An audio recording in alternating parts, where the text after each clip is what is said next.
nke echiri na zere ọtụtụ famili na-ata afụ today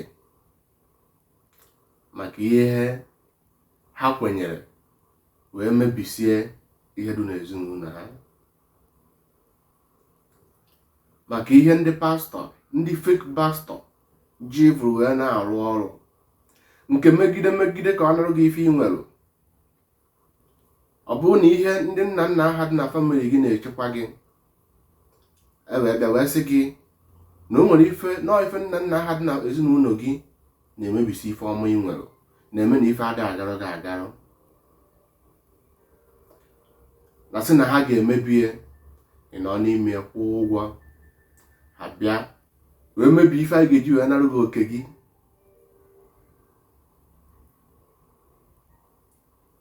mara amarụ na onye ọbụla na-agwa gị okwu famili na ife ọbụla na-eme na famili gị, mmadụ bido gwa gị okwu famili gị andị n'anya ife na-esiri gị ike, ka ị mara na mgbe ọbụla ihe bido sibere gị ike, ijebe ụka ọbụla jewe ife ọbụla mmadụ bido gwa gị okwu famili gị andị n'anya fụ na ihe na-esiri gị ike, gbara onye ahụ ọsọ, maka onye ahụ abụrụ maka ọdịna mma gị. Maka ka mmadụ bido gbawara gị mgba, ọ ga na-aghasasị ife ga na-abịa n'ụzọ ndụ gị, maka na mmụọ ahụ kwesịrị ịnọ na-apịcharụ gị ụzọ gị nọgodiri na-anụgolo ọgụ mmụọ, na-egbochi mgbe ahụ ihe bido siweru gị ike. Maka mmụọ na-azọ gị bido n'ụba ọgụ mmụọ, ọ ga-agbawere breki n'ife ọma na-abịara gị, ọ ga-ewetara gị na ọ were ọgụ kpechaa ụzọ gị, maka na ebe udo adụlọ ife ọma dị abata ebe a. Ka ị mana mgbe ọbụla ndị a niile ifu na-eje, ma ndị fada niile ifu na-eme crusade, ị ga-ama na mmụọ dị n'ezinụlọ ka a na-agba mgbe ife a na-esiri gị ike, ka ị nwee ike bere ivuo by then yizi aka wee defeatie mmụọ so gị wee bịa ụwa. Iwerezie aka ọla nye n'ịvụ, were aka gị nye ịvụ si na were gị mere ihe masịrị gị. Mgbe ahụ mmụọ na-echekwa gị achagazịa, ewee gwụọ ji na aja, asị gị na ihe dị na be nna gị na-eme gị, na ihe dị otu a na-eme gị. Mara amarụ na onye ọbụla chie na-anụrụ ọgụ mmụọ, ikwunyeru chi gị, ikwunyeru onye na-anụsa gị chi gị ọgụ, emerikwana gị, ife bido siweru gị ike. Ka ị mara na ife ọbụla ị na-eme emegide ife, jekọta ụka pastọ ma ụfada asị gị na ihe dị na famili gị mere ihe na-esiri gị ike, mara na otu ụgwọ gbagidere ihe ahụ mgba n'ọgụ maka a ga-eyi uzuzi. Once ị kwetere, enwetago gị. O nwere meseji ebe Uchenna Eze Nwoke, mgbe o gwugidere ọgwụ niile ọ na-agwọ, mara ihe ọ ga-emezi, ọkpọzi ahụ sị m kwete na 2019, sị m kwete na ọsọ m weta ego, na ọmụ kwete na o nwere ọgwụ asị na a chọrọ ịbịarụ na famili anyị, na ọmụ kwete. Nsị a m ekwetọrọ, because I know what is there. Mụnwa before ife niile ọ na-eme, mụnwa afụgo ya, o so n'ihe na-esere mụ na ya, ọ gwụgide ọgwụ ka o wepụ ndụ m chaa. Ada agbachukwu mgba. Imagine ebe ị na-eme ife a na-agara gị, kedu ife ị na-asịkwa m weta na ego m kwete na ọsọ mụnwa kwete.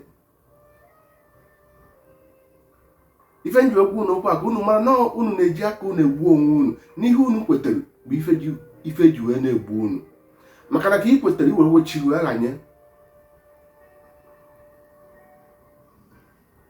Ha wụdịrị ọgwụ ha na-agwọ enyi nke agwọ nke a, ma nke akpanwe jesa arụ, ma nke akịrị m ihe n'ahụ, nke mechara sị amụ wee kweta nkwa ibe ọnụ na-eme kwetara emegireze nwezi ha ma a ga-eme nwasịzi ama kpọzi ama gbadere na meseji ya adụ na mgbasị nta achọ na owere nchi deziere na meseji mere m voice note sị mụ kweta na o nwere ihe na-esi ike na famili, na asụ m weta ego na ọmụ kweta.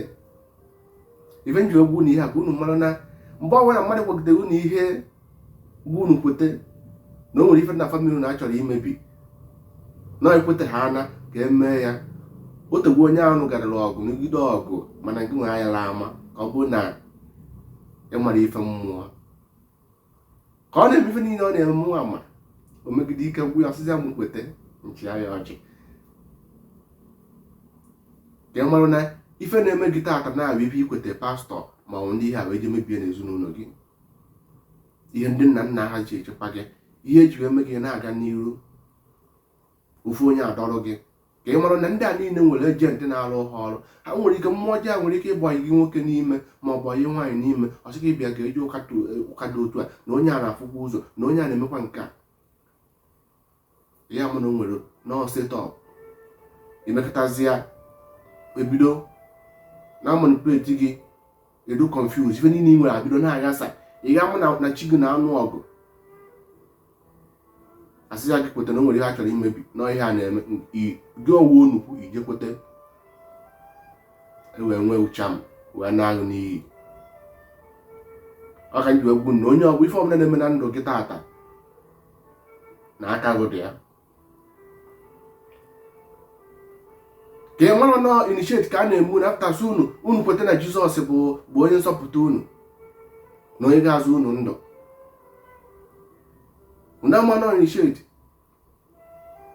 ịjụzie agbụrụ nna gị si ịjụzie chi gị kpụrụzie na mmụọ ọjọọ ha ji arụ ọrụ wee na-aṅụ n'iyi. Nna agwa ka m mepere gị anya n'oke na ezi m ozi nna ezu unu. I'm just a messenger. Tinye ife nna akụzi n'ọrụ, gbaa mbọ tinye ya n'ọrụ like ya chi ya ka i wee nyere ndị ọzọ aka, ma gbaa mbọ tinye ya n'ọrụ na maka ọdịna mma gị. A na emepe unu anya ka unu nwee ike efu ụzọ fụ ụwa afọ ihe dị n'ime ya. Ka ị mara na onye ọbụla bụ pastọ bụ reverend fada na ụfọdụ ndị dibịa achọrọ aga n'iru gị na ife inwe ka ha na-anarụ gị ma ife a na-asị gị weta ego ka enye gị sam, weta ego ka enye gị sam ị ga-ekpe, weta ego ka enyesị gị ọgwụ ụfọdụ na-esi poison. Ka ị mara na ajọ ife dị n'ụwa a karịrị ezigbo ife. Ajọ ife dị n'ụwa a dị 90%, only 10% bụ ezigbo ife dị n'ụwa. Eji n'aka gị suo obere ọkụ, eji n'aka gị suo onwe gị ọkụ, ejikwa n'aka gbuo onwe gị iberibe, ejikwa n'aka gị gbuo onwe gị.